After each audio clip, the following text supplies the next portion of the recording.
grab us some candy. Hey, welcome back to Tummy Camp, but it's not on my tummy. So, hi. I would love to be taking a little bit more with my phone. My phone is out of room. No more room. I shut it off at the wedding with like a few seconds left. If I hadn't shut it off, then it would have shut itself off. So, check it out.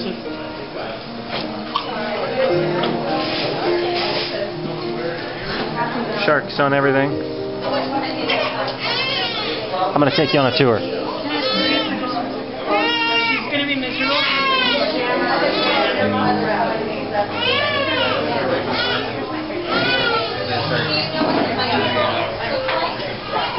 Look at this. We're going to play air hockey on this later. It's going to be one expensive game.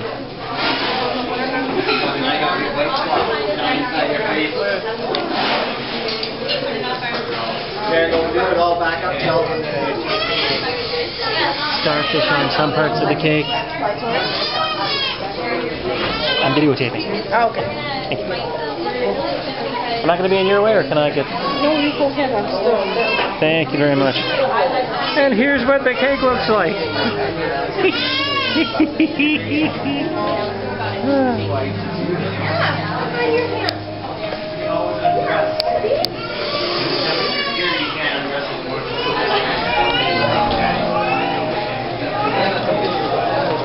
Crowd of people coming through.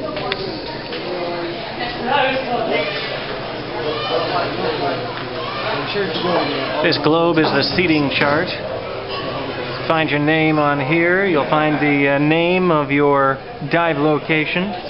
From there, move on to the table that has that dive location on it. Oh, yeah. Right next to me.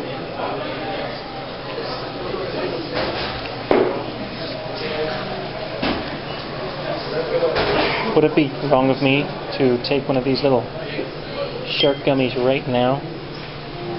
Tell you what, let's just keep it between us, alright? Us and all of YouTube. No one will ever tell. They will never know.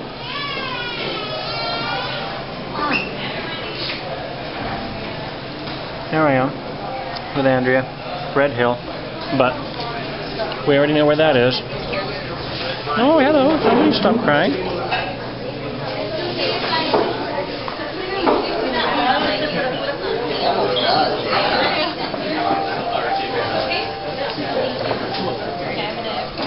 Ah, can you feel that through the screen? Oh yes, you can. You know you can. All right. I'm going to conserve power, and we'll tune in for the speeches. Can I catch it now? Can I play it? I'm going to catch the gecko. Oh my god, it is so small. Our dinner guest. What should we name him? His name is Don Juan. Oh, his name is Don Quixote. There's actually a baby gecko on our table. Oh, really? Appetizer. Hello. Here, relax, have some drinks. We're here to celebrate Sean and Stephanie, by all means. We got a few formal things to get out of the way first, before we get to speeches and dinner. First of all, the washrooms, just so everybody knows, just out this door, turn right. And There will be there shortly. There will be people by, obviously you've already noticed. We have some service staff coming to the tables to bring you your drinks. We also have an open bar located just right over here. And the speeches will happen along with dinner, so it will all happen together. And as well, just so everyone is aware, there's transportation coming at midnight. There's a bus that's coming to take us all back to our hotels. That happens at midnight and no sooner. So we drink until then. So we're going to move on to, some out-of-town speeches, some people that wanted to say hi, but unfortunately couldn't make it. I'll do a little dance. Allison will be bringing those up. How's everybody's day going? Is it good? Pretty good. All right, good. How about that drive in? How about that walk up the hill yesterday? I've got this one, yeah.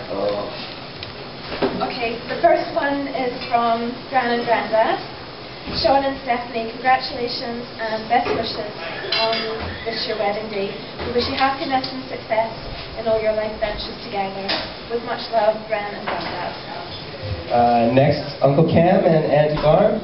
All the best. We hope your wedding day is everything you dreamed it would be. And the other one is from Auntie. Sorry, speak up. Auntie Jeannie. Love and congratulations to Sean and Stephanie. Sean. Now the short and sweet ones are over. I have a nice long one from your brother Matt. Sean, this is the 7th or 8th time I've sat down and tried to write something about you. Each time I do, I'm so overcome with emotion that I can't be there sharing it with you, that I have to stop, either because I'm at work or I have to take care of Quinn, who, by the way, has taken to pooping and mention of your name, Tanitra. Each day you've all been gone, I've looked up flights and travel arrangements, thinking it'd still be possible to be there for the day. On Sunday, I even thought I can book the flight and leave tonight. I'll just stay one night on the couch. I don't have to book a room. I'll send my boss an email saying I won't be there tomorrow, but I have a weird feeling that I might get fired for that. Until last night. Last night, I looked up and I realized if I leave right now, I won't get there in time. That moment was a moment of heartbreak. The sinking realization that the deadline had come and gone. Now it sinks in that I can't be there for your wedding. I can't be beside you to share how proud I am of you, or how happy I am that Stephanie is joining our family. I don't get to hug the both of you along with everyone else, or to party with you early in the morning in celebration. Mark has been sending me videos of the trip so far, the jungle tour, zip lining, bird's nest on the balcony. When I watch them, I feel like I get lost in the moment with everyone who's there, and I almost want to turn to you and just say how incredible it all is. Even the videos of the trees where I can hear in the background people saying, "Look far away at that tiny speck in the darkness." And even though I'm watching through Mark's iPhone, and the only thing I can realistically see is a dark thing in the trees. But really, when I look at it with Adam's fantabular, magnanimous camera, it's 20,000 times better. I still love every second of it. I absolutely cannot wait for your return, and I bet I'll be at the front of the line to welcome you both home. I hope today was everything you could have wished for and more. I love you both so dearly. Matt.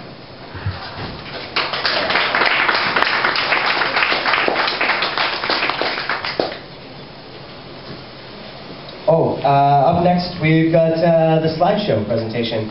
So I'm going to pass the mic over and let's have one.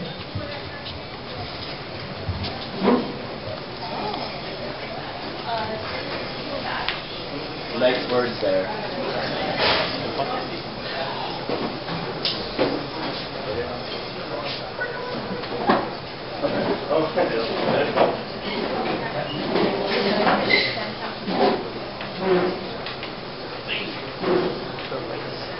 Smash it.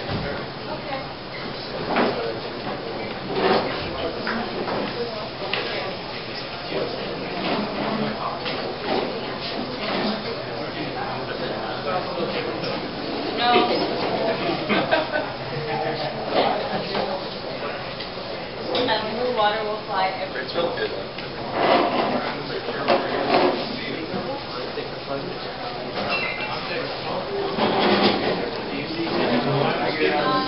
Bridal. Sorry. Yeah.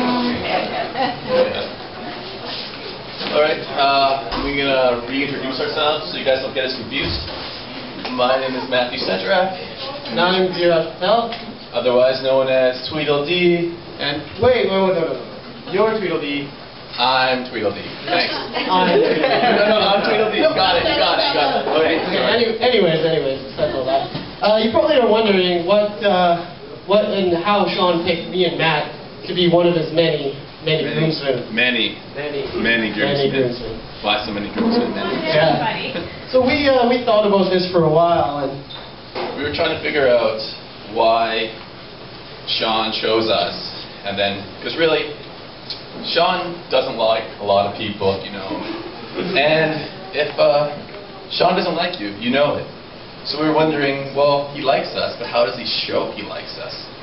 And then we kind of, last night, we were talking it over. After a few minutes, we figured it out.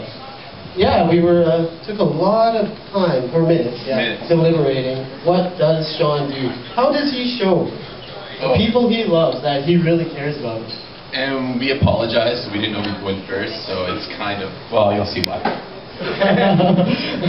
Well, when we figured it out after some time, we realized that what Sean will do is he'll actually, if he cares about you, he will cup your vomit.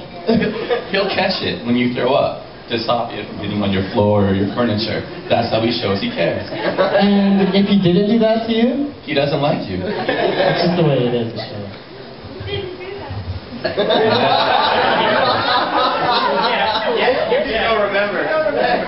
Also, Donald, Big D, where are you? Can you stand up for a second? So earlier today, Sean was like, can you make fun of my dad or burn my dad, because I know he's going to burn me. And we just want to tell you, no, we're not going to do that. We like you too much. You bought us a nice meal this morning, and... Eat it, Sean. Yeah, we're not going to do it. I like it. We appreciate that. So moving along while we're here, the bridesmaids. Ladies, you did an excellent job today. You didn't sweat at all, like some of us. We're going to remain nameless. So we're going to start it off with the lovely Allison. Allison, could you please stand up? If you'll notice, Allison is wearing a stunning yet elegant greenish dress. Do a little turnaround. Notice she also has beautiful sandals. Rush? Yes. And the next bridesmaid, we have Brittany. If you want to stand up there. If you notice, she's wearing a stunning but elegant green dress. Greenish dress. And if you can see her beautiful sandals there. They're amazing. Moving right along, we got Val. Val, please stand up, Val. Thank you, Val. Round of applause for Val, please. I don't know if you guys noticed, but Val's wearing a stunning greenish dress and sandals. Thank you. Val, do a spin around again, so everyone can see. Wonderful, wonderful. Raj? Oh, yes, and also, we have Erica, if you want to stand up, please. You can see her stunning, beautiful green dress, little curtsy, please, or something like that. Okay, that's great. And she also has some nice sandals. Let's probably see these ones. Let's see the sandals. See the sandals. Thank you. And last but not least, we're not forgetting anybody, are we, Raj? I don't think so. Oh, wait, there's one more. Mark, please stand up. Please stand up, Mark. Okay, so if you all noticed, Mark's wearing a lovely greenish tie, stylish and elegant, nice yet heated shirt that he wore with great silence, and pants. And also, if you can notice his sandals. Very nice sandals. So that's the bridal party, guys. Can we get another round of applause for them? Okay, we're gonna wrap it up here. Nice, short, sweet. If you guys want to all raise your glass for a toast, yes, please, everybody. Everyone grab your glass. Grab your glass. Raise it To up. the most important people in the room tonight. Yes, the most important. Everyone, join us in toasting the bartenders. Yeah. And we're done.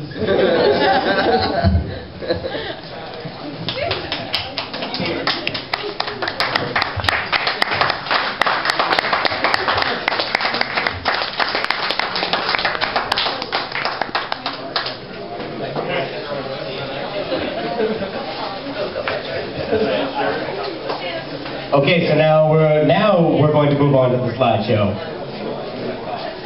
Yes? Huh? Yeah, drink.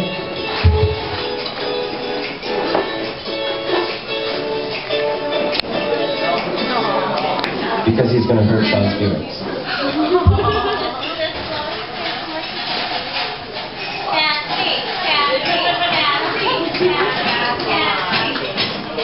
Kathy, you have to come up here as well. Just start nudging him if he's going a long time.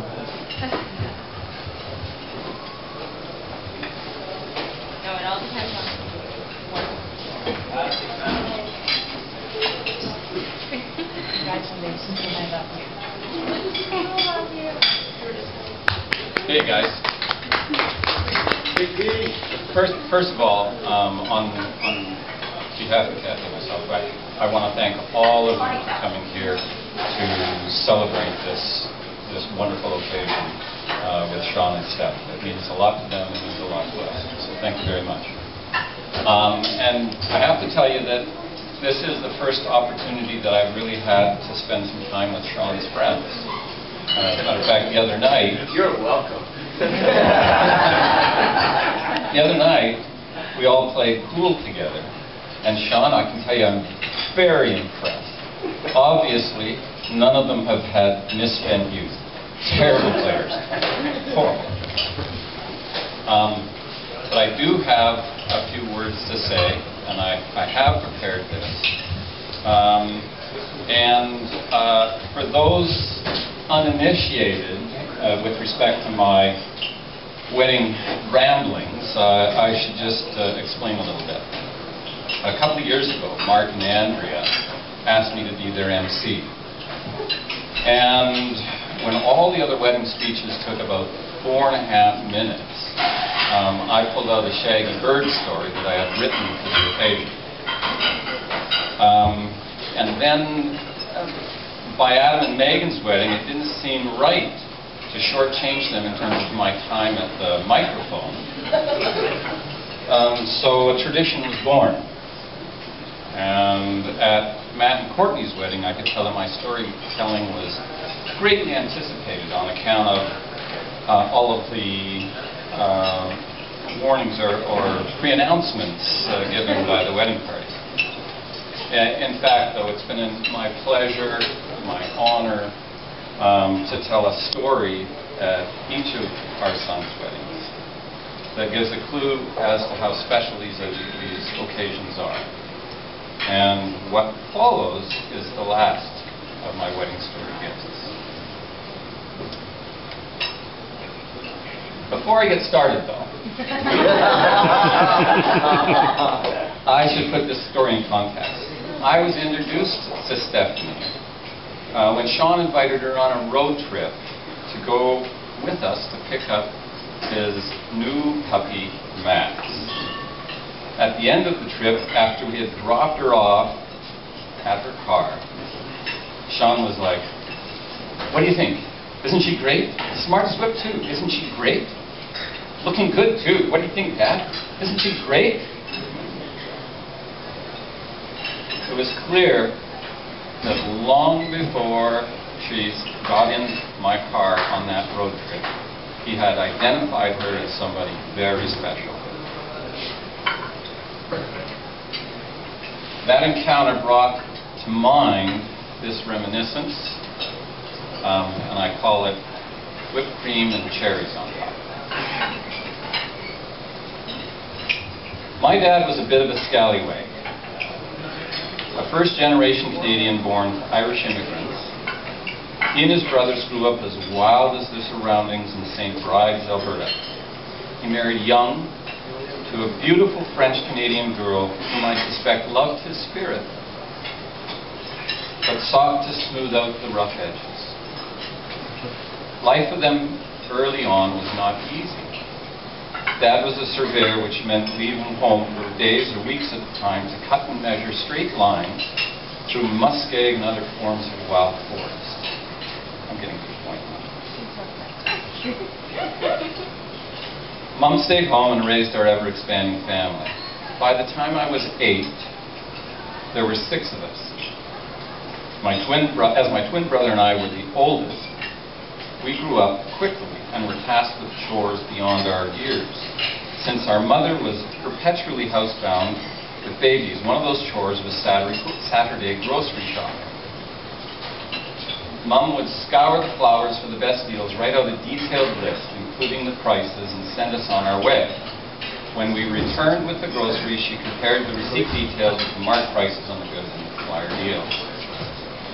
If there was a discrepancy, we were sent back to the store to hash it out with the cashier and bring home the refund. There were a lot of mouths to feed with little money and every penny counted. The grocery store Al's Gold Bar IGA was only half a block away in a little strip mall that included a bank, a drugstore, doctor's office, and a diner of the type that you see in the movies, with jukeboxes, high booths, and a lunch counter adjacent to red vinyl covered stools that spun around 360 degrees. On the mirrored wall opposite the counter were glass shelves with what I now know now to be plastic replicas of the diner's offerings. So to appreciate what I'm about to tell you, you have to understand that this was a time before McSlurries or peanut butter parfaits or big gulps. Television was in its infancy and was black and white. People, or more to the point, children, were not inundated with advertising campaigns directing them to the greatest new fad or the newest toy or sweetest beverages. And even if such a thing had been in existence, it wouldn't have mattered because we couldn't afford it anyway. Being a curious child, I would, while on the way to the grocer's, invariably stick my nose to the diner window to see the goings-on. It was on one of those Saturday mornings while my face was flat against the window that I spotted it.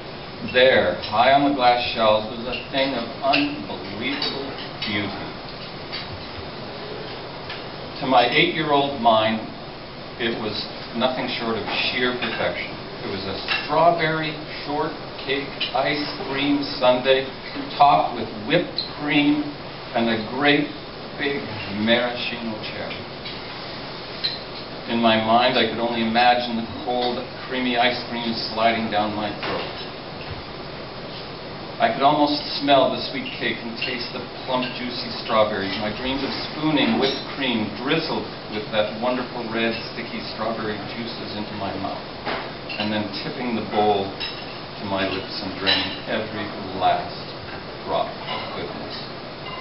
The final act would be licking the spoils from my sticky fingers one by one.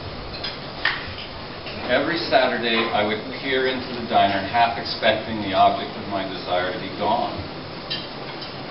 But it was always there, out of my reach and beyond my expectations. I'm not sure, but I may even have created a permanent smudge on the diner window.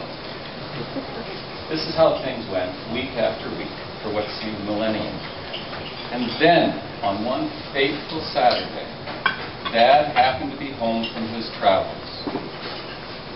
He was conscripted by my mother to do the weekly grocery shopping, and he immediately enlisted my brother and I as his foot soldiers. As we were about to pass the diner on the way to the IGA, Dad said, "You guys go do the shopping and meet me back here when you were done." I told you he was a scallywag. We did as we were told, and as we had done week after week, we selected the items off the list, we checked the prices against the list, we went through the checkout, we stuck the change in the bottom of our pockets, pushed the cart full of groceries to the diner window, and then went inside and sat up at the counter with our dad on those fabulous spinning red stools. That's when I heard the most incredible 6 words of my entire life. My dad said, "You can order whatever you like."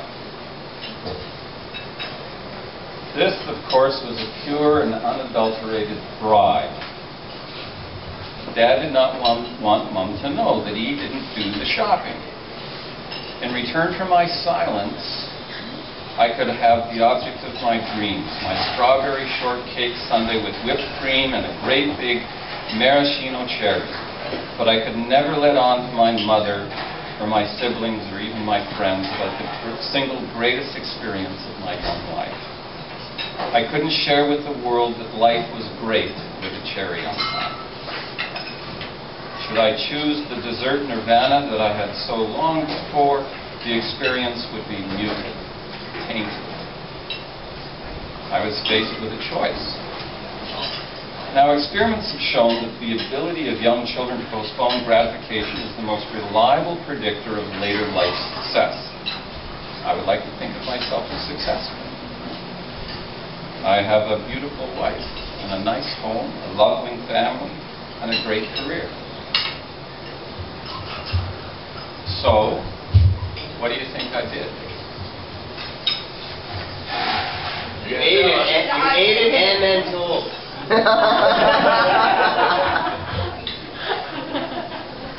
For God's sakes, I was 8 years old. I chose the Sunday. And it was great. It was awesome, in fact. And I'm pretty sure I spilled the beans to my mom shortly thereafter. His dad wasn't the only scallywag in the family. Stephanie is Sean's strawberry shortcake ice cream sundae with a cherry on top. And while she's sweet and easy to look at, she's also an intelligent and capable woman. She takes Sean's wit and throws it back at him. And as much as he might like to think he's a calming influence on her, she buoys him up with her enthusiasm for life, for gardening, dogs, and of course shopping. In choosing Stephanie, Sean makes no compromises and he holds no secrets. He wears his love on his sleeves, and if he shouted his professions of love from the rooftops, it could not be more obvious. Kathy and I are extremely proud of Sean. We are grateful for the thoughtful and considerate young man he has become. Not so young anymore. And we couldn't be happier for his choice of bride. We also think that Steph got a pretty good catch. Stephanie, welcome to the Scallywag planet. We wish you both a long and happy life together with whipped cream and cherries on top.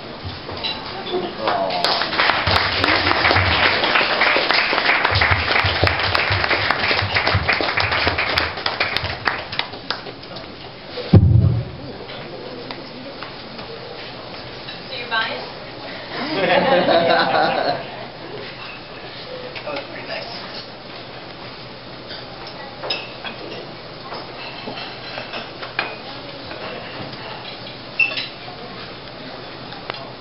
Description of your Sunday fantasy there. What do we have next, Allison? Can Bernie please come up? Bernie Funk.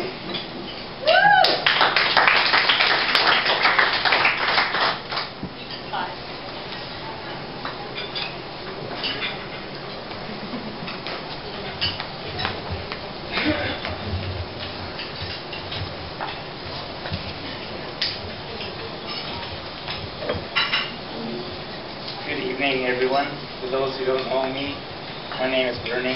I'm the very proud father of the bride tonight, and she looks fantastic.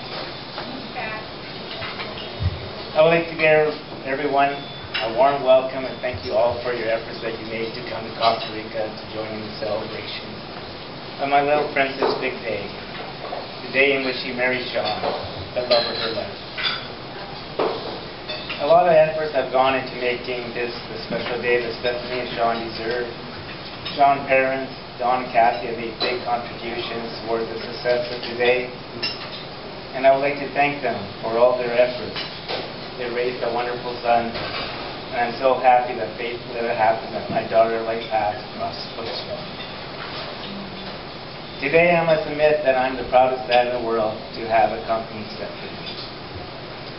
I have looked forward to this day for a long time, not because it's the day I hand over responsibility for my daughter, but because it's a proud day to see Stephanie so happy, so in love, looking so beautiful.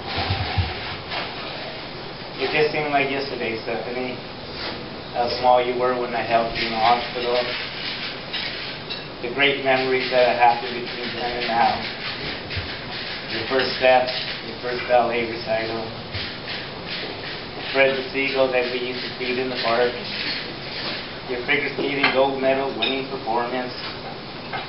There's been 1 or 2 soccer games on the way. We enjoyed your sweet singing voice that you used to fill the house when you sang in the bathtub.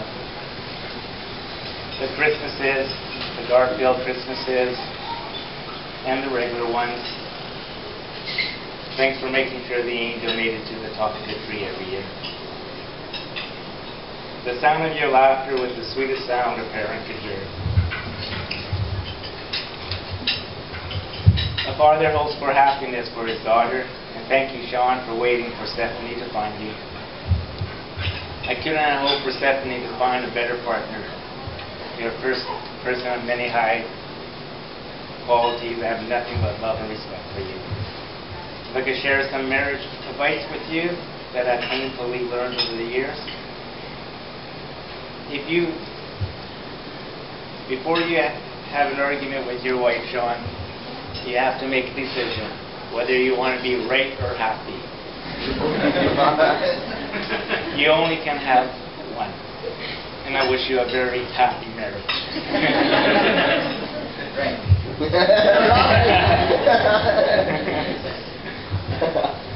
I'd like to propose a toast to the bride.